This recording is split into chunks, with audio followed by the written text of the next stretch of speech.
ఒక ఊరిలో ఇద్దరు అక్కా చెల్లెళ్ళుంటారు. అక్క సౌమ్య చాలా నెమ్మదస్తురాలు. అచ్చతెలుగు ఆడపిల్లలా సాంప్రదాయబద్ధంగా, పద్ధతిగా ఉంటుంది. బీటెక్ చదువుతూ ఉంటుంది. చెల్లి రమ్య పూర్తి విరుద్ధంగా ఉంటుంది. మోడ్రన్ కల్చర్ ఇష్టపడుతూ మోడ్రన్గా ఉండే అమ్మాయి. డిగ్రీ చదువుతూ ఉంటుంది. ఓ సంవత్సరం క్రితం వాళ్ళ తల్లిదండ్రులు ఇద్దరూ యాక్సిడెంట్లో చనిపోతారు. అక్కా చెల్లెళ్ళిద్దరూ అనాథలవుతారు. బంధువుల ఇళ్లల్లో ఉండటం ఇష్టంలేక వాళ్ళిద్దరే ఒకరికొకరు తోడుగా ఉంటూ ఉంటారు. కాస్తో కూస్తో ఆస్తి ఉండటంతో వాళ్ళకి ఆర్థిక ఇబ్బందులేమీ ఉండవు. ఓ రోజు సౌమ్య క్లాస్ రూంలో కూర్చొని శ్రద్ధగా రాసుకుంటూ ఉంటుంది. అప్పుడే అక్కడికి వచ్చిన తన స్నేహితురాలు, ఏంటే అంత శ్రద్ధగా రాస్తున్నావు? ప్రాజెక్ట్ వర్కా? కాదే, ఈరోజు మా చెల్లెలి పుట్టినరోజు. అందుకే నేనే ఓ గ్రీటింగ్ కార్డు తయారుచేసి అందులో చెల్లికి పుట్టినరోజు శుభాకాంక్షలు రాస్తున్నాను. దానికి ఇంత కష్టపడటం దేనికే? ఒక కాస్ట్లీ గ్రీటింగ్ కొనిస్తే రిచ్గా ఉంటుంది కదా. కొన్న గ్రీటింగ్ కార్డులో కాస్ట్లీ అనే రిచ్నెస్ తప్ప ఫీలింగ్స్ ఏమీ ఉండవు కదా. అది నిజమేనే, కానీ ఈ రోజుల్లో అందరూ కూడా ఫీలింగ్స్ కన్నా రిచ్నెస్నే ఇష్టపడుతున్నారు కదా. అది నాకిష్టముండదు. ఇలాగే ఇష్టం. నా సంగతి నీకు తెలుసు కదా. అబ్బో, ఎందుకు తెలియదు తల్లి. నిన్ను మోడర్న్ కల్చర్కి అలవాటు చేయాలని ఎంత ప్రయత్నించినా నా వల్ల కావటం లేదు. అది సర్లేగాని మా చెల్లికి డ్రెస్ తీసుకోవాలి. నాతో షాపింగ్కొస్తావా? సరే, వెళ్దాం పదా అని ఇద్దరూ షాపింగ్కి బయలుదేరతారు. మరోవైపు రమ్య కాలేజ్ ప్లేగ్రౌండ్లో ఉంటుంది. అక్కడికి ఆమె క్లాస్మేట్ ఆదర్శ్ వస్తాడు. అతనికి రమ్య అంటే చాలా ఇష్టం. అతను అందగాడు, పైగా క్లాస్ టాపర్ కూడా. కాకపోతే అంత మోడ్రన్గా ఉండడు. రమ్య, నీతో కొంచెం మాట్లాడాలి. చెప్పు ఆదర్శ్, ఏంటి విషయం? I love you Ramya, this is for you అని తన దగ్గర ఉన్న ఒక లవ్ గ్రీటింగ్ కార్డ్ ఆమెకి ఇస్తాడు. ఆ గ్రీటింగ్ చాలా కాస్ట్లీ అండ్ మోడ్రన్గా ఉండటం చూసి హ్యాపీ అండ్ థ్రిల్గా ఫీల్ అవుతుంది రమ్య. థ్యాంక్ యూ ఆదర్శ్ అని ఆ గ్రీటింగ్ను తీసుకుంటుంది. నాకు తెలుసు రమ్య, నువ్వు నా లవ్ యాక్సెప్ట్ చేస్తావని. హలో హలో, ఎక్కువగా ఊహించుకోకు. నేను నిన్ను ప్రేమిస్తున్నానని చెప్పలేదు కదా. అదేంటి మళ్ళీ? నా గ్రీటింగ్ తీసుకొని థ్యాంక్స్ చెప్పావు కదా. ఐ లవ్ యూకి reply I love you too అవుతుంది కానీ థ్యాంక్స్ అవ్వదు కదా. నువ్వేమంటున్నావో నాకు అర్థం కావట్లేదు. నాకు నీ మీద అలాంటి ఫీలింగ్స్ ఏమీ లేవు. మరైతే నేనిచ్చిన గ్రీటింగ్ ఎందుకు తీసుకున్నావు? నీ గ్రీటింగ్ చాలా మోడ్రన్గా ఉంది కాబట్టి తీసుకున్నాను. అలాగా? మరి నా లవ్ సంగతేంటి? నువ్వు కూడా ఈ గ్రీటింగ్ లాగా మోడ్రన్గా తయారైనప్పుడు నీ లవ్ గురించి ఆలోచిస్తాను. నీ నుంచి ఇలాంటి సమాధానం నేను అస్సలు ఎక్స్పెక్ట్ చేయలేదు రమ్య. ఎందుకు ఎక్స్పెక్ట్ చేయలేదు? నేను ఈ కాలేజీ టాపర్ని కదా. అయితే లవ్కి చదువుకి ఏంటి సంబంధం? కాలేజీలో అమ్మాయిలందరూ నాకు ప్రపోజ్ చేస్తున్నారు. అలాంటిది నువ్వు మాత్రం నన్ను ఎందుకు రిజెక్ట్ చేస్తావులే అనుకున్నాను. అసలు ఆ ఆలోచనే నాకు రాలేదు. అదే ఈ రమ్య స్పెషల్. నా అభిరుచులు అందరి అమ్మాయిల్లా కాదు, చాలా డిఫరెంట్. నాకు అందం, చదువు కంటే కూడా మోడ్రన్ కల్చర్ అంటేనే ఇష్టం అని చెప్పి వెళ్ళిపోతుంది రమ్య. ఇంటి దగ్గర సౌమ్య చెల్లెలు పుట్టినరోజు సెలబ్రేట్ చేయటం కోసం ఇల్లంతా డెకరేట్ చేస్తుంది. ఇరుగు పొరుగు వాళ్ల ఇంటికి వెళ్ళి వాళ్ళని చెల్లెలి పుట్టినరోజుకి ఆహ్వానిస్తుంది. పిన్ని, సాయంత్రం చెల్లెలి పుట్టినరోజు కదా, పుట్టినరోజు పార్టీకి మీరందరూ తప్పకుండా రావాలి. అలాగేనమ్మా సౌమ్య, నీలాంటి అక్క దొరకటం నిజంగా రమ్య అదృష్టం. తల్లి తండ్రి లేకపోయినా ఆ లోటు తెలియకుండా నీ చెల్లెల్ని చక్కగా చూసుకుంటున్నావు. ఇందులో నా గొప్పతనమేముంది పిన్ని? ఏ అక్కకి మాత్రం చెల్లెలంటే ఇష్టముండదు చెప్పు? నిజమేలే, కాకపోతే ఒక్క విషయంలోనే రమ్య నాకు నచ్చదు. ఆ మోడ్రన్ డ్రెస్సులు, ఆ మోడ్రన్ పద్ధతులు. నువ్వు చూడు, కట్టు బొట్టు చూడముచ్చటగా 16 తెలుగమ్మాయిలా ఉన్నావు. నీ చెల్లి కూడా ఇలా పద్ధతిగా ఉంటే బావుంటుంది కదా. నిజమే పిన్ని, రమ్య చిన్నపిల్ల కదా, తను కూడా నెమ్మదిగా మారుతుందిలే అని చెప్పి చెల్లెల్ని సమర్థించుకుంటుంది సౌమ్య. సాయంత్రానికల్లా చెల్లెలి కోసం పుట్టినరోజు కేక్ రెడీ చేస్తుంది. ఇరుగు పొరుగు వారందరూ వస్తారు. రమ్య కోసం చాలాసేపు ఎదురుచూస్తారు. టైం 10 అవుతుంది. అయినా సరే రమ్య ఇంకా ఇంటికి రాకపోవటంతో అందరూ ఎవరిళ్ళకి వాళ్ళు తిరిగి వెళ్ళిపోతారు. సౌమ్య మనసులో ఇదేంటి చెల్లి ఇంకా ఇంటికి రాలేదు అని అనుకుంటూ చెల్లెలి కోసం ఇంటి బయట ఎదురుచూస్తూ ఉంటుంది. చాలాసేపటి తర్వాత ఒక అబ్బాయి బైక్పై ఇంటికి వస్తుంది రమ్య.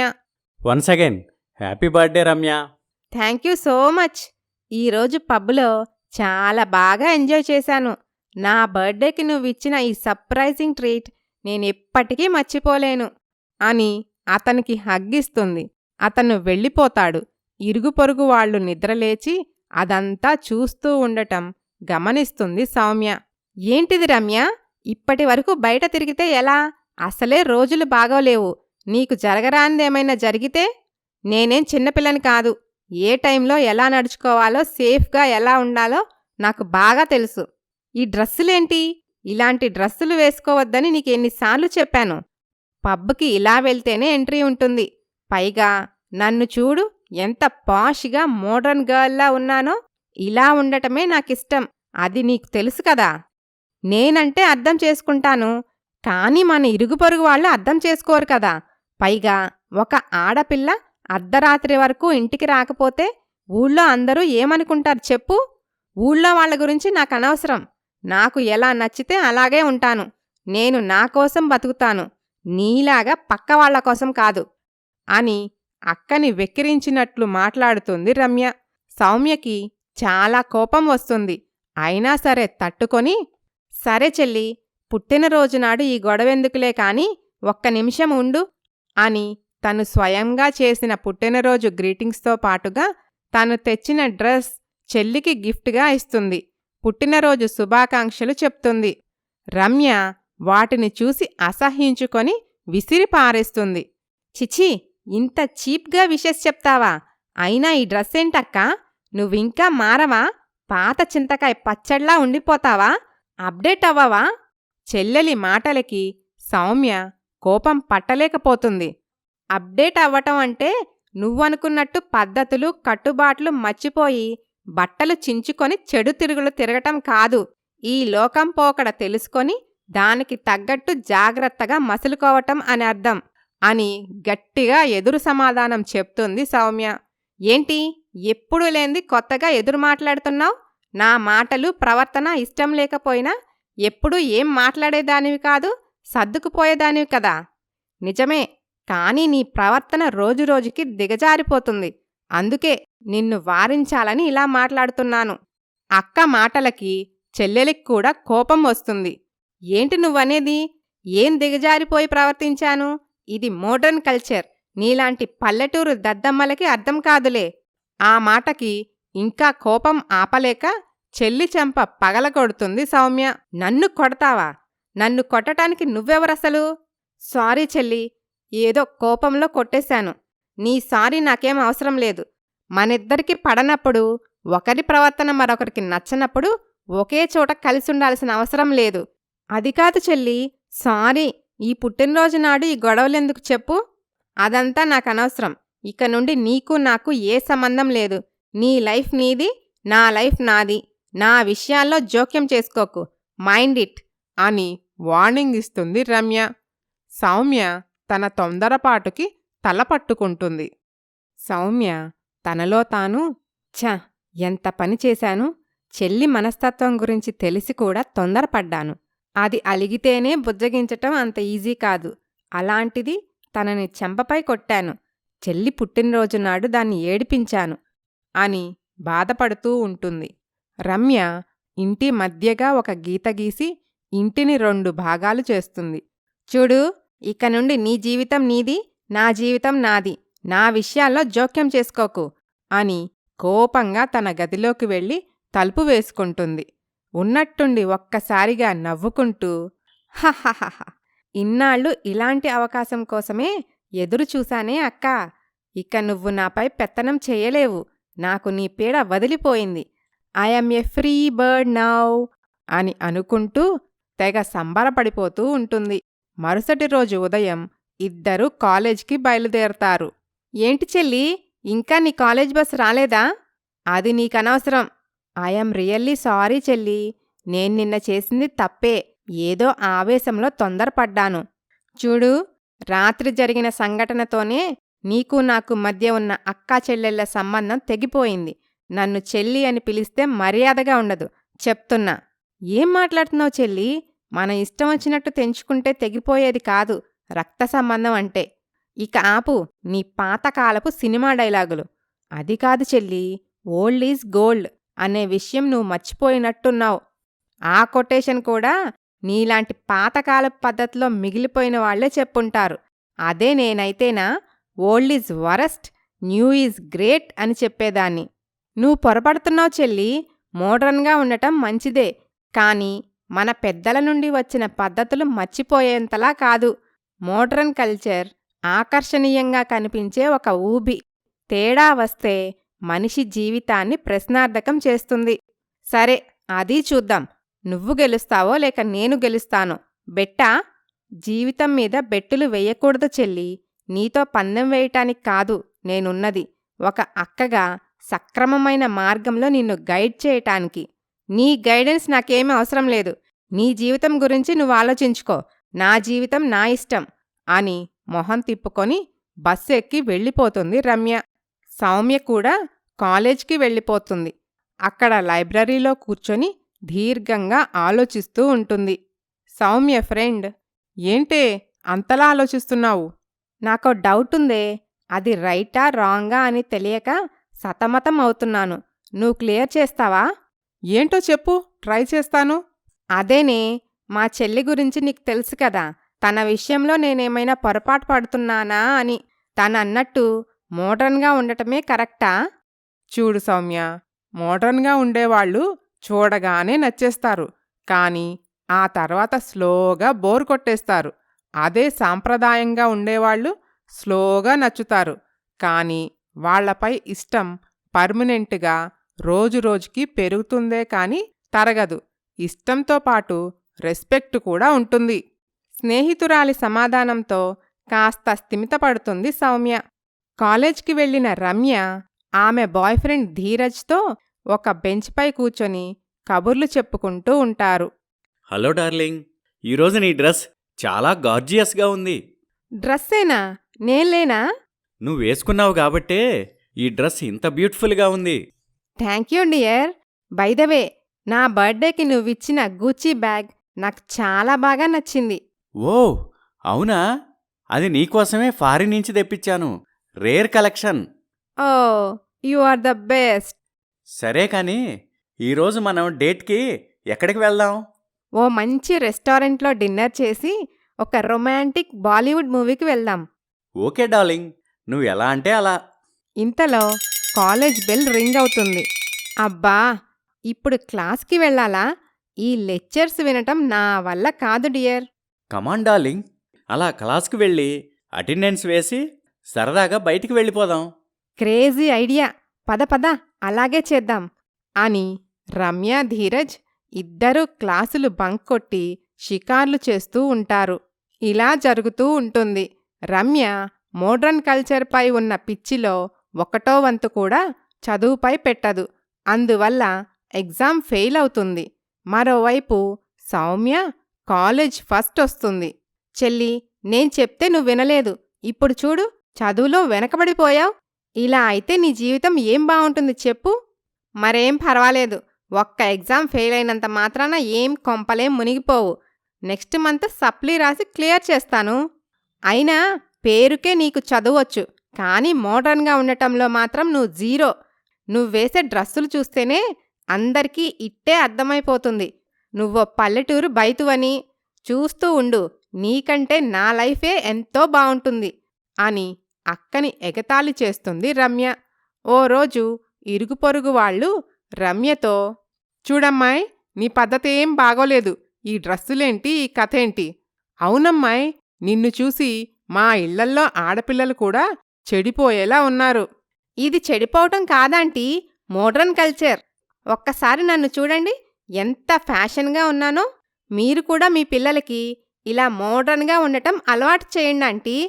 వద్దు తల్లి, మా పిల్లలు ఇంకా నీలాగా గాడి తప్పలేదు. కాకపోతే చెడు తొందరగా ఆకర్షిస్తుందంట. అదే మా భయం. అవునవును, పిల్లలకి మంచి చెడు ఏం తెలుసు? కంటికి నచ్చిన ప్రతిదీ కావాలనుకుంటారు. పెద్దవాళ్లే వాళ్ళకి ఏది మంచో ఏది చెడో ఆలోచించి ఇవ్వాలి. అవును, నీకెలాగూ అమ్మా నాన్న లేరు. మంచి చెడు చెప్పే అక్కని కూడా దూరం పెట్టావు. అలాంటి నీకేం తెలుస్తుందిలే మా భయం. ఏం మాట్లాడుతున్నారు మీరు? ఇలా ఉండటమే ఫ్యాషన్. మీరందరూ చాలా అప్డేట్ అవ్వాలి. అప్డేట్ లేదు, ఏమీ లేదు. నువ్వు నీ పద్ధతి మార్చుకోవాలి. ఇలా ఉంటే కుదరదమ్మాయి. ఏంటి కుదిరేది? మీలాంటి కల్చర్లెస్ బ్రూట్స్కి ఏం తెలుస్తుంది మోడర్న్ కల్చర్ గురించి? అయినా ఇలాంటి ఇరుగు పొరుగు వాళ్లతో ఇన్నాళ్ళు కలిసుండటమే నేను చేసిన పెద్ద తప్పు. నేనిక్కడుండను, సిటీకి వెళ్ళిపోతాను ఆ పంచై తల్లి, నీకు పుణ్యం ఉంటుంది అని వాళ్ళక్కడి నుండి వెళ్ళిపోతారు. రమ్య కోపంగా ఇంటికి వచ్చి తన సూట్ కేస్ సర్దుకుంటూ ఉంటుంది. ఏంటి చెల్లి, ఏమైంది? ఎక్కడికెళ్తున్నావు? ఈ ఇరుగు పొరుగు వాళ్ళు నన్ను ఇన్ని మాటలంటారా? నేనింకిక్కడుండను, నేను సిటీకి షిఫ్ట్ అవుతున్నాను. చెల్లి, అంత పని చెయ్యకు ప్లీజ్. వాళ్ళకి నేనెలాగోలా సర్ది చెప్తాను. వాళ్లే కాదు, నువ్వు కూడా నాకు తలనొప్పిగానే ఉన్నావు. నీక్కూడా దూరంగా వెళ్తేనే నాకు మనశ్శాంతిగా ఉంటుంది అని సిటీకి షిఫ్ట్ అయిపోతుంది రమ్య. ఆహా, ఎంత ప్రశాంతంగా ఉందో! ఇక్కడ నాకు అడ్డు చెప్పేవాళ్ళెవ్వరూ లేరు. నేను నా ఇష్టం వచ్చినట్టు ఉండొచ్చు అని అనుకొని చాలా సంతోషంగా ఉంటుంది. మరుసటి రోజు కాలేజ్కి వెళ్తుంది. ఆ రోజు కాలేజ్ ప్రిన్సిపల్ క్లాస్ రూమ్కి వస్తుంది. అందరి మార్కులు చెక్ చేస్తుంది. ఆమె రమ్యతో, ఏంటి రమ్య, ఈ మార్క్స్ ఏంటి? నీ సోకులపై పెట్టిన శ్రద్ధ కాస్త చదువు మీద కూడా పెడితే కనీసం పాస్ అవుతావు కదా. ఆ మాటకి క్లాస్లోని మిగతా స్టూడెంట్స్ అందరూ నవ్వుతారు. రమ్యకి కోపం వస్తుంది. చాలా అవమానంగా ఫీలవుతుంది. మీకు కావలసిన ఫీజు కడుతున్నాను కదా, నా మార్కుల గురించి మీకెందుకు అని ఎదురు సమాధానం చెప్తుంది. రమ్య, నీకు చదువంటే అస్సలు లెక్కలేనట్టుంది. తల్లిదండ్రి సంపాదించిన ఆస్తుంటే ఇలాగే తయారవుతారు. బాగా చదవాలనుకుంటేనే క్లాస్కి రా, లేదంటే బయటికి వెళ్ళిపో. ఎవరికి కావాలి మీ బోడి క్లాసులు అని బయటకి వెళ్ళిపోతుంది రమ్య. అక్కడ ధీరజ్ కలుస్తాడు. ఏంటి రమ్య, ప్రిన్సిపల్ క్లాసులో ఉన్నా ఏంటి? అవును. అందుకే నేను క్లాసుకు రాలేదు. అలాగా? అవును, సిటీకి షిఫ్ట్ అయ్యావంట కదా? అవును ధీరజ్, ఇక్కడైతే మా అక్క గోల ఉండదు కదా. పబ్బులకి పార్టీలకి ఎక్కడైనా వెళ్ళొచ్చు. ఇక నన్ను అడిగేవారే లేరు. Very good decision Ramya. అన్నట్టు ఈరోజు ఒక కొత్త సినిమా రిలీజ్ అయింది, వెళ్దామా? ఓకే డియర్, వెళ్దాం పదా అని ఇద్దరూ సినిమాకి వెళ్తారు. రమ్య కాలేజ్ ప్రిన్సిపల్ సౌమ్యకి ఫోన్ చేస్తుంది. హలో, రమ్య సిస్టరేనా మాట్లాడేది? నేను తన కాలేజ్ ప్రిన్సిపల్ మాట్లాడుతున్నాను. నమస్తే మేడం, నేను రమ్య సిస్టర్ని. చెప్పండి మేడం. ఓసారి నువ్వు కాలేజ్కి రామ్మా, మీ చెల్లి గురించి నీతో మాట్లాడాలి. అలాగే మేడం, తప్పకుండా వస్తాను అని సౌమ్య ప్రిన్సిపల్ని కలుస్తుంది. నమస్కారం మేడం, నా పేరు సౌమ్య, రమ్య అక్కని. మా చెల్లి గురించి ఏదో మాట్లాడాలని రమ్మన్నారు కదా. ఓ, నువ్వేనా సౌమ్య అంటే? నేనింకా నువ్వు కూడా మీ చెల్లిలాగే మోడ్రన్గా ఉంటావేమో అనుకున్నాను. కానీ పద్ధతిగా సాంప్రదాయంగా ఉండేసరికి ఎవరో అనుకున్నాను. మీ చెల్లి నువ్వు పూర్తి విరుద్ధంగా ఉన్నారు. తనేమైనా చేసిందా మేడం? ప్రిన్సిపల్ జరిగిన విషయం చెప్తుంది. సారీ మేడం, నేనెంత చెప్పినా తను వినటం లేదు, మారటం లేదు. అలాగా? భయం చెప్పే తల్లిదండ్రులు లేకపోవటం, అక్కవి అయినా నిన్ను లెక్క చేయకపోవటం, మరో పక్క ఆర్థిక ఇబ్బందులేమీ లేకపోవటం, ఇవే ఆ రమ్య ఇలా తయారవటానికి మూల కారణాలు. అవును మేడం, అసలు తను ఏం చేస్తే మారుతుందో నాకేమీ అర్థం కావటం లేదు. రమ్యని దారిలో తీసుకురావటానికి ఒక మార్గం ఉంది. ఏంటి మేడం అది? నెమ్మదిగా తనకి డబ్బు అందకుండా చెయ్యి. ఆ ఒక్కటి చాలు తను దారిలోకి రావటానికి. అలాగే మేడం, మీరు చెప్పినట్టే చేస్తాను అని చెప్పి సౌమ్య వెళ్ళిపోతుంది. ఓ రోజు రమ్య ధీరజ్తో, ధీరజ్, మనం పెళ్లి చేసుకుందామా? వాట్? పెళ్ళా? ఇదేంటి సడన్గా? డిగ్రీ పూర్తిగా నీవు ఆ తర్వాత పెళ్లి చేసుకుందాం. లేదు లేదు, నాకస్సలు ఈ చదువుపై ఇంట్రెస్టే లేదు. సరే అయితే ఓ పని చేద్దాం. త్వరలో నిన్ను మా ఇంటికి తీసుకెళ్ళి మా అమ్మా నాన్నకి పరిచయం చేస్తాను. ఆ తర్వాత పెళ్లి విషయం వాళ్ళతో మాట్లాడతాను. ఓకేనా? Okay dear, thank you so much అని అనుకుంటారు. అనుకున్నట్టుగానే ఓ రోజు ధీరజ్ రమ్యని ఇంటికి తీసుకువెళ్తాడు. రమ్య, వీళ్లే మా అమ్మా నాన్న. Hi aunty. Hi uncle. అమ్మా, తన పేరు రమ్య, నా క్లాస్మేట్. మేమిద్దరం ప్రేమించుకుంటున్నాం. అంతేకాదంటీ, మీరొప్పుకుంటే వెంటనే పెళ్లి కూడా చేసుకోవాలనుకుంటున్నాం అని చనువు తీసుకొని మాట్లాడుతుంది రమ్య. ధీరజ్ తల్లిదండ్రులు రమ్య వైపు ఎగాదిగా చూస్తారు. ఏంట్రా ఇది? ఈ ఇంటికి కొన్ని కట్టుబాట్లు సాంప్రదాయాలు ఉన్నాయి. మన ఇంటికి వచ్చే కోడలు ఈ ఇంటి గౌరవ మర్యాదలు పెంచేదై ఉండాలి కాని ఇలా ఉన్న గౌరవాన్ని పోగొట్టేదై ఉండకూడదు. ఆ మాటకి రమ్యకి కోపం వస్తుంది. అమ్మా, అలా మాట్లాడతావేంటి? తను ఫీల్ అవుతుంది. మరి మేం ఫీలవమా? ఇలాంటి పద్ధతి పాడు తెలియని దాన్ని ఇంటి కోడలిగా తెస్తానంటున్నావు? అసలు అలాంటి ఆశలేమీ పెట్టుకోకు. అవునరా, పిచ్చి పిచ్చి వేషాలు వేయకుండా బుద్ధిగా చదువుకో. మేం చెప్పినట్టు వింటేనే నీకు ఇంట్లో స్థానం ఉంటుంది. ఆలోచించుకో అని అంటారు. రమ్య కోపంగా అక్కడ్నుండి బయటికి వచ్చేస్తుంది. ఆమె వెనుకే ధీరజ్ కూడా బయటికి వస్తాడు.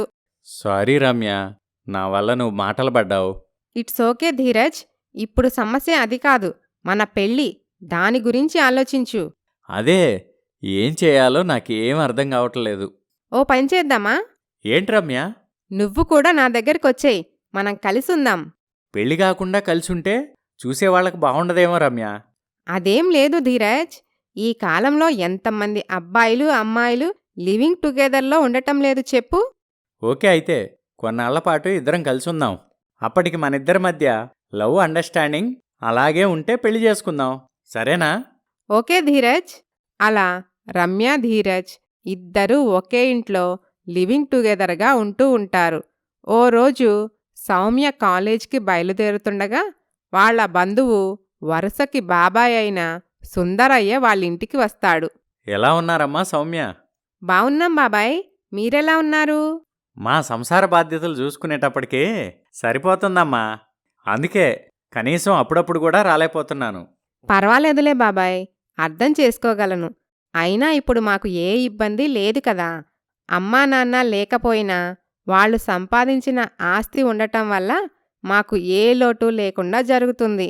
ఓ రకంగా ఆధైర్యంతోనే మిమ్మల్ని చూడటానికి రాలేకపోయినా నా మనసుకి కాస్త నిమ్మళంగా ఉంటుంది. నేనెళ్ళి మీకు కాఫీ తెస్తాను బాబాయ్. వద్దమ్మా, వచ్చేదారిలో తాగే వచ్చాను. కాలేజీకి వెళ్తున్నట్టున్నావు? అవును బాబాయ్. ఇంకా ఎన్నాళ్ళు చదవాలమ్మా? ఈ ఎండాకాలంతో పూర్తవుతుంది బాబాయ్. తర్వాత ఏం చేద్దామనుకుంటున్నావమ్మా?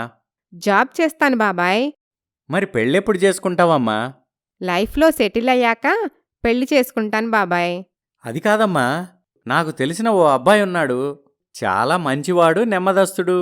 నీకు సరైన ఈడు జోడు. ఇలాంటి సంబంధం మళ్ళీ మళ్ళీ దొరకదు. ఒక్కసారి అబ్బాయి ఫోటో చూడమ్మా అని అబ్బాయి ఫోటో సౌమ్యకి ఇస్తాడు. అబ్బాయి బానే ఉన్నాడు కానీ మరి నా జాబ్ సంగతి? చూడమ్మా, పెళ్ళయ్యాక మీ ఆయన్ని ఒప్పించి ఉద్యోగం చేసుకో. ఎవరు కాదన్నారు? నా మాట వినమ్మా. పెద్దవాణ్ణి ఎందుకు చెప్తున్నానో అర్థం చేసుకో. ఈ సంబంధం చేసుకుంటే నీ జీవితం చాలా బావుంటుంది. అది కాదు బాబాయ్, అమ్మా నాన్న లేరు కదా. నేను పెళ్లి చేసుకుని వెళ్ళిపోతే చెల్లెలి ఒంటరిదైపోతుంది. అందుకని రమ్య బాధ్యత నాపై ఉంది కాబట్టి మొదట చెల్లికి పెళ్లి చేసి ఆ తర్వాత నేను పెళ్లి చేసుకోవాలనుకుంటున్నాను. అదేంటమ్మా, పెద్దదానివి, నువ్వే ముందు పెళ్లి చేసుకోవాలి. సరే బాబాయ్, నేను ఆలోచించి చెప్తాను. సరేనమ్మా. అవును, చెల్లెలెక్కడమ్మా? వచ్చినప్పటినుంచి కనిపించడం లేదు. నిజం తెలిస్తే బంధువుల్లో రమ్యకి చెడ్డ పేరు వస్తుందని ఆలోచించి సౌమ్య అంటే కాలేజ్కి వెళ్ళింది బాబాయ్ అని అబద్ధం చెప్తుంది. సరేనమ్మా, బాగా ఆలోచించుకో. త్వరలో నీ నిర్ణయం తెలియపరచు అని సుందరయ్య వెళ్ళిపోతాడు. ఓ రోజు రమ్య ఫ్రెండ్ ఆమెతో, రమ్య, నువ్వు ధీరజ్తో లివింగ్ టుగెదర్ ఉండటం కరెక్ట్ కాదేమో అని నా ఫీలింగ్. అలా ఎందుకనుకుంటున్నావు? పెళ్లి కాకుండా ఒక అబ్బాయి అమ్మాయి కలిసి ఉండటం అనేది వెస్ట్రన్ కల్చర్. మన భారతీయ సాంప్రదాయానికి పూర్తి విరుద్ధం. అయితే భారతదేశంలో వెస్ట్రన్ కల్చర్ ఫాలో అవ్వకూడదని ఎక్కడైనా రూల్ ఉందా? అలా అని కాదు రమ్య. మీరంతా ఇలా ఉన్నారేంటే కాస్త అప్డేట్ అవ్వండి. ఇంకా బావిలో కప్పల్లాగే బ్రతుకుతామంటే ఎలా చెప్పు? సొసైటీ ఎంత ఫాస్ట్ ఫార్వర్డింగ్లో ఉందో తెలుసా? ఏంటి ఆ ఫాస్ట్ ఫార్వర్డింగ్? ఒక్క మన హైదరాబాద్ సిటీలోనే లివింగ్ టుగెదర్గా ఉండే అమ్మాయిలు అబ్బాయిలు కోకొల్లలుగా ఉన్నారని నీకు తెలుసా? అలాగా?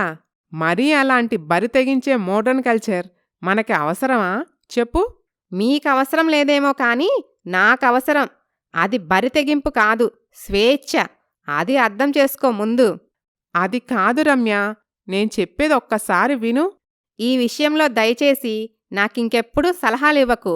మళ్ళీ రిపీట్ అయితే నిస్సందేహంగా నీతో ఫ్రెండ్షిప్ కట్ చేసుకుంటాను. మైండ్ ఇట్ అని ఆమెకి వార్నింగ్ ఇస్తుంది రమ్య. ఒకరోజు సౌమ్య ఆమె చెల్లిని కలవటానికి కాలేజ్కి వెళ్తుంది. అక్కడ ఆమెకు రమ్య స్నేహితురాలు కనిపిస్తుంది. హాయ్ సునైనా. హాయ్ అక్కా. మా చెల్లెలెక్కడా? తను కాలేజ్కి రాలేదక్కా. ఎందుకు?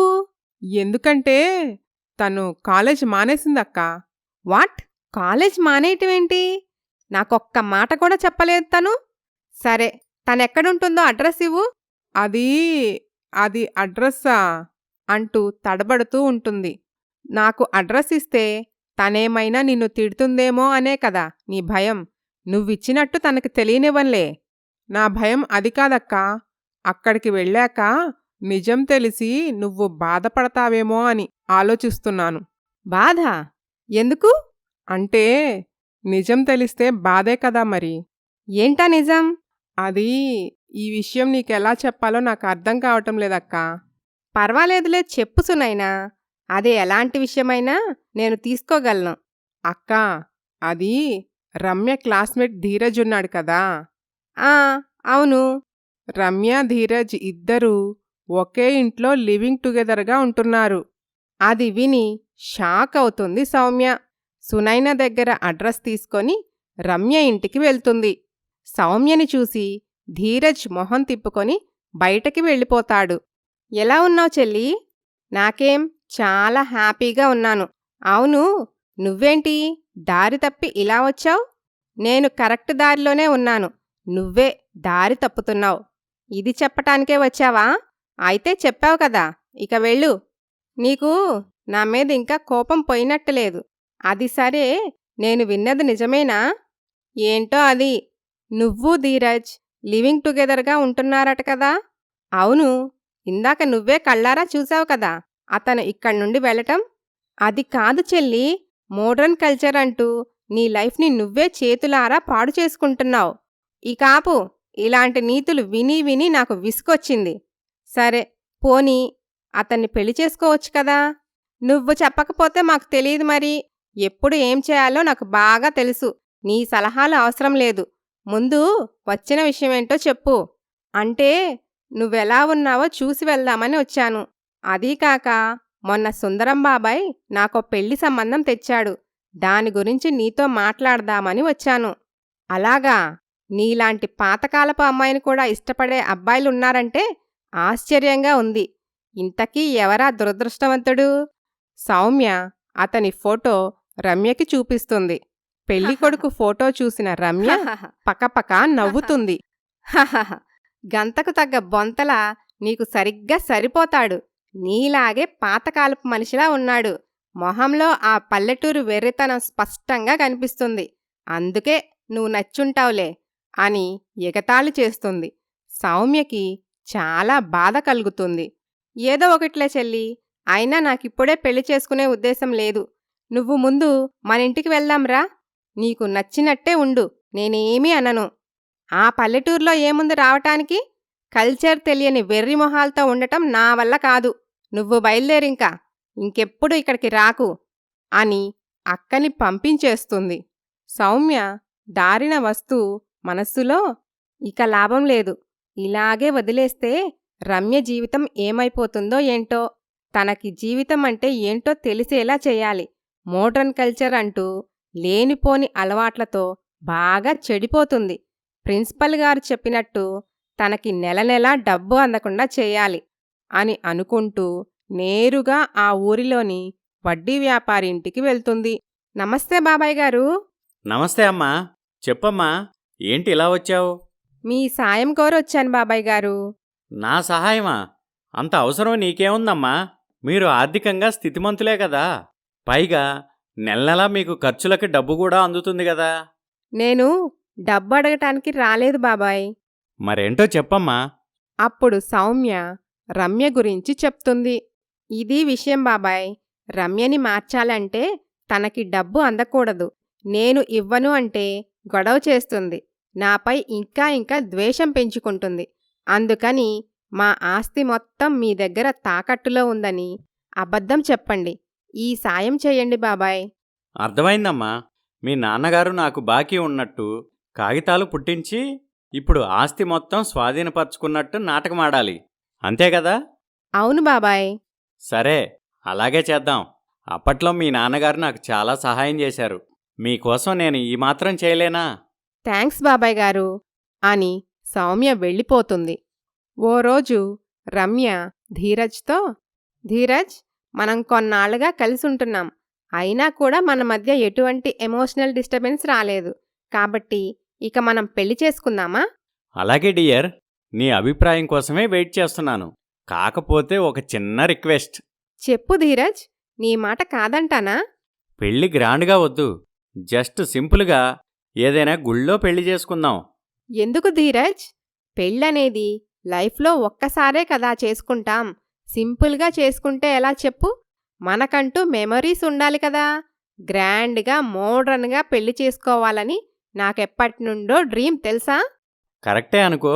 కాకపోతే మా అమ్మా నాన్న ఒప్పుకోకుండా గ్రాండ్గా పెళ్లి చేసుకోవటం నాకిష్టం లేదు. వాళ్ళకి ఈ విషయం తెలిసి మనకి పూర్తిగా దూరం అవుతారు. అయితే అవ్వనివ్వు. నీకు నేను, నాకు నువ్వు, చాలు మనకి. ఇంకెవ్వరూ వద్దు. అది కాదు రమ్య, మా అమ్మా నాన్నకి నేనొక్కడనే కొడుకుని. ఇప్పటికే నేను ఇంట్లో నుంచి వచ్చేశానని, మా అమ్మ ఆరోగ్యం క్షీణించిందని తెలిసింది. ఇప్పుడు పెళ్లి విషయం తెలిస్తే తను బతకదు. గుడిలో పెళ్లి చేసుకున్నా కూడా నిదానంగా అయినా మీ వాళ్ళకి తెలుస్తుంది కదా. ఆలోగా ఎలాగైనా మా అమ్మా నాన్నను ఒప్పించి నిన్ను మా ఇంటికి తీసుకెళ్తాను. అప్పుడు అందరి సమక్షంలో నువ్వు కోరుకున్నట్టుగానే గ్రాండ్గా పెళ్లి చేసుకుందాం, సరేనా? అని బ్రతిమిలాడటంతో సరే అని ఒప్పుకుంటుంది రమ్య. ఎవ్వరూ లేకుండా వాళ్ళిద్దరే గుడిలో పెళ్లి చేసుకుంటారు. అలా కొన్నాళ్లు గడుస్తాయి. ప్రతి నెలా తన అకౌంట్లో పడే డబ్బు పడకపోవటంతో రమ్య సౌమ్యకి ఫోన్ చేస్తుంది. సౌమ్య వడ్డీ వ్యాపారి గురించి చెప్పి ఆస్తి మొత్తం అతని కింద తాకట్టులో ఉన్నట్టు చెబుతుంది. ఆ విషయం విని షాక్ అవుతుంది రమ్య. వెంటనే ధీరజ్ని వెంటబెట్టుకొని వాళ్ల ఊరిలోని వడ్డీ వ్యాపారి ఇంటికి వెళ్తుంది. ఏంటంకుల్, మా అక్క చెప్పింది నిజమేనా? అవునమ్మా. మరి ఇన్నాళ్ళు మౌనంగా ఎందుకున్నారు? మీరు చిన్నపిల్లలని జాలితో ఆగాను. ఇక నా వల్ల కాదమ్మా. 4 నెలలు టైం ఇస్తున్నాను. మీకు మీ ఆస్తి కావాలంటే మీ నాన్నగారు చేసిన అప్పు తీర్చి తాకట్టు నుంచి విడిపించుకో. లేదంటే ఆ ఆస్తిపై నువ్వు ఆశలు వదులుకో. రమ్య ఏమీ చెయ్యలేక నీరసంగా అక్కడ్నుండి వెళ్ళిపోతుంది. కొన్నాళ్లకి రమ్య చేతిలో డబ్బు మొత్తం అయిపోతుంది. మోడ్రన్గా ఉండటం మాట అటుంచితే ఇల్లు గడవటమే కష్టమవుతుంది. ఓ రోజు ధీరజ్ రమ్యతో, రమ్య, నేను మా ఇంటికి వెళ్తున్నాను. మా అమ్మా నాన్నను ఒప్పించి నిన్ను తీసుకువెళ్తాను అని చెప్పి వెళ్ళిపోతాడు. కాని మళ్ళీ తిరిగిరాడు. రమ్య చాలాసార్లు ఫోన్ చేస్తుంది. కాని ఏ ప్రయోజనం ఉండదు. రమ్యకి విషయం అర్థమవుతుంది. రమ్య ధీరజ్ వాళ్ల ఇంటికి వెళ్తుంది. ధీరజ్ తల్లి రమ్యని చూసి, ఏ అమ్మాయి, ఆగక్కడే, ఎక్కడికి లోపలికొచ్చేస్తున్నావు? ధీరజ్ కోసం వచ్చానత్తయ్యా. ఎవరే నీకు అత్తయ్యా? కొన్నాళ్లు కలిసున్నంత మాత్రాన నేను నీకు అత్తయ్యనైపోతానా ఏంటి? అది కాదాంటీ, నేను మీ అబ్బాయి పెళ్లి కూడా చేసుకున్నాం. ఓహో, ఇప్పుడు మళ్ళీ కొత్త నాటకం మొదలుపెట్టావా? నాటకం కాదంకుల్, నిజం. కావాలంటే మీ అబ్బాయిని పిలిచి అడగండి. ఒరే ధీరజ్, ఇలా రా. ఏంటి డాడీ పిలిచారు? నువ్వు ఈ అమ్మాయిని పెళ్లి చేసుకున్నావా? లేదు డాడీ. అని అబద్ధం చెప్పటంతో రమ్య షాక్ అవుతుంది. అప్పుడు అర్థమవుతుంది రమ్యకి తనకీ ధీరజ్కి పెళ్ళైన విషయం ధీరజ్ వాళ్ళింట్లో చెప్పలేదని, తనని మోసం చేశాడని. విన్నావు కదమ్మాయి, ఇక బయటికి నడు. సాంప్రదాయం సంస్కారం లేని నీలాంటిది నా గుమ్మంలో అడుగుపెట్టినా నా ఇంటికి పాపం అంటుకుంటుంది అని అనటంతో చేసేదేమీ లేక రమ్య బయటకి వెళ్ళిపోతుంది. అలా కొన్ని రోజులు గడుస్తాయి. అద్దె కట్టకపోవటంతో ఇల్లు ఖాళీ చేయాల్సొస్తుంది. నడి రోడ్డుపైకి వస్తుంది రమ్య. ఉండటానికి నీడలేదు, తినటానికి తిండి లేదు. ఆశ్రయం కోసం స్నేహితుల ఇళ్ళకి వెళ్తే వాళ్ల తల్లిదండ్రులు రమ్యని ఇంట్లోకి రానివ్వరు. ఇప్పుడు రమ్య పరిస్థితి దారం తెగిన గాలిపటంలా అయిపోతుంది. రమ్య తనలో తాను what is this nonsense, job చేద్దామంటే సరైన క్వాలిఫికేషన్ కూడా లేదు, ఏనాడు నేను చదువుపై శ్రద్ధ పెట్టలేదు, అన్నీ ఫెయిలే కదా అని అనుకుంటుంది. ఓ రోజు ఆమె స్నేహితురాలు సునైన దగ్గరికి వెళ్తుంది. ఆ ధీరజ్ని నమ్మి మోసపోయాను, నా ఈ స్థితికి తనే కారణం. బాధపడకు రమ్య, నువ్వు ఇప్పుడు కూడా ధీరజ్నే తప్పుపడుతున్నావు కానీ నువ్వు చేసిన తప్పు గురించి ఆలోచించటం లేదు. నేనేం తప్పు చేశాను? మనకి నచ్చినట్టు బ్రతకటం మంచిదే కానీ అది నలుగురికి కూడా ఆమోదయోగ్యంగా ఉండేలా ఉండాలి. శృతి మించి పోకూడదు. ఇప్పుడు చూడు నీ బ్రతుకు ఎలా అయిందో. అనవే అను, ఛాన్స్ దొరికింది కదా అని మీరంతా ఇష్టం వచ్చినట్టు మాట్లాడుతున్నారు. నన్ను ఆడుకుంటున్నారు కదూ? అది కాదు రమ్య, నన్ను తప్పుగా అనుకోకు. నీ మంచి కోరే చెప్పాను. నాకిప్పుడు కావలసింది నీ సలహా కాదు, సహాయం. అందుకే నీ దగ్గరకొచ్చాను. సారీ రమ్య, నేను కూడా నీకు మా ఇంట్లో ఆశ్రయం ఇవ్వలేను. మా అమ్మానాన్నకు కూడా నీ మీద మంచి ఒపీనియన్ లేదు. అసలు నిన్ను కలిశానని తెలిస్తేనే నన్ను తిడుతుంది మా అమ్మ. సరేలేవే, నేను వెళ్ళిపోతాను. ఒక్క నిమిషం ఆగు రమ్య, నేనొక్క మాట చెప్పనా? ఏంటది? ఇలాంటి పరిస్థితుల్లో మీ అక్క అయితే నీకు సహాయం చేయగలదు. తన దగ్గరికి వెళ్ళవే. నేను వెళ్ళలేను అని అక్కడ్నుంచి వెళ్ళిపోతుంది రమ్య. ఏం చెయ్యాలో తెలియని అయోమయ స్థితిలో రోడ్డుపై నడుచుకుంటూ వెళ్తున్న రమ్యకి ధీరజ్ కారులో వేరే అమ్మాయితో వెళ్లటం చూసి ఆ వెనకాలే పరిగెడుతుంది. వాళ్ళు ఒక కాఫీ షాప్ దగ్గరికి వెళ్తారు. తను కూడా అక్కడికి వెళ్తుంది. ధీరజ్ ఆగు. నువ్వా? ఏంటి ఇలా వచ్చావు? అది ధీరజ్ పక్కన ఉన్న అమ్మాయి ధీరజ్తో, ధీరజ్, ఎవరు ఈమె? అదే నీకు చెప్పాను కదా, ఒక అమ్మాయి గురించి, రమ్య అని. ఆ అమ్మాయి ఈమె. ఓ అలాగా. నేనొకసారి ఈమెతో మాట్లాడొస్తాను, నువ్వు లోపలికి వెళ్ళి కూర్చో అని అనటంతో ఆ అమ్మాయి లోపలికి వెళ్ళిపోతుంది. ధీరజ్, ఎవరా అమ్మాయి? నాకు కాబోయే భార్య.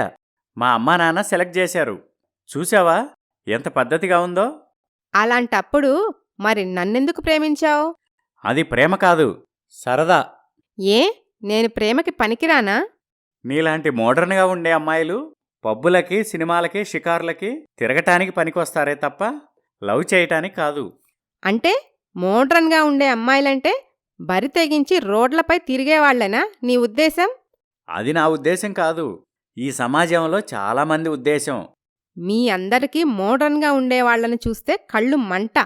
మోడర్న్గా ఉంటూ కూడా మన సాంప్రదాయాన్ని గౌరవించి పాటించొచ్చు. అలా పాటించే అమ్మాయిల్ని ఈ సమాజం ఎప్పుడూ అభిమానిస్తుంది.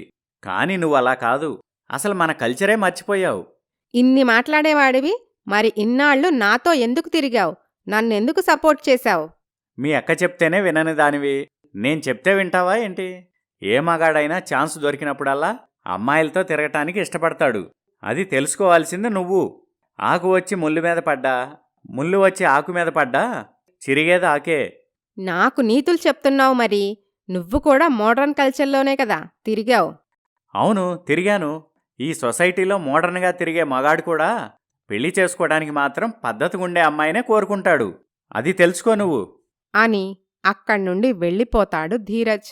అతని మాటల్తో రమ్యకి దిమ్మ తిరిగిపోతుంది. తన తప్పు స్పష్టంగా అర్థమవుతుంది. రమ్య తనలో తాను, అక్క ఎన్నోసార్లు నన్ను బ్రతిమిలాడి మరీ చెప్పింది, కాని నేనే తన మాటలు లక్ష్యపెట్టలేదు. పైగా మోడ్రన్ కల్చర్ పిచ్చిలో పడి పొగరుగా అక్కని ఎగతాళి చేశాను.